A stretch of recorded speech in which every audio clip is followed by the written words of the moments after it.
នេះខ្ញុំបាទគុណអ្នកចំការតាចំបៃភ្នំព្រឹកបាទសូមបង្ហាញនៅឱសថបុរាណខ្មែរជាប្រភេទឱសថលាងសម្អាតឈាមអញ្ចឹងពុកម៉ែបងប្អូនដែលមានបញ្ហាជំងឺឈាមបាទអាសាទៅផ្លាស់ប្ដូរឈាមលាងឈាមអីចឹងបងប្អូនមកប្រើឱសថបុរាណខ្មែរបាទមានតែពីរមុខទេពុកម៉ែបងប្អូនណាគឺទី1គឺជីក្រហមនេះឯងបងប្អូនខ្លះហៅជីនាងវងណាបាទយើងបងស្ងោរជ្រក់ស្ងោរต้មយำអីហ្នឹងបាទរីឯទី2គឺស្មៅទឹកដោះខ្លាបាទឬខ្ញុំហៅដើមទឹកដោះខ្លាឬស្មៅទឹកដោះខ្លាអញ្ចឹងទៅយើងយកមកមុខមកក្តាប់តឹងបាទទឹកដោះខ្លាមកក្តាប់តឹងហើយជីក្រហមក្តាប់តឹងមកដាក់ដាំជាមួយនឹងទឹក3លីត្រកន្លះពុកម៉ែបងប្អូនដាំឲ្យពុះ5នាទីលើកចុះឲ្យត្រជាក់រួចយើងពិសាមួយថ្ងៃ3ដង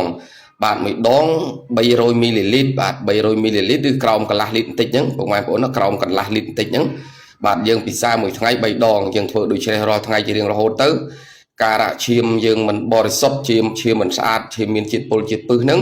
គឺនឹងបានជាសះស្បើយចម្រោះឲ្យឈាមយើងបរិសុទ្ធវិញហើយពុកម៉ែបងប្អូនណា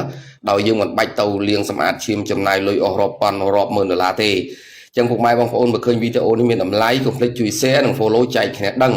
ហើយបងប្អូនកុំភ្លេចជួយ follow នៅលើ page តាចំបៃភ្នំព្រឹកខ្ញុំម្នាក់មួយផងណាពុកម៉ែបងប្អូនបាទនៅពេលនេះបាទខ្ញុំបាទតាចំបៃភ្នំព្រឹកបាទសូមអរគុណសូមគោរពលាបាទ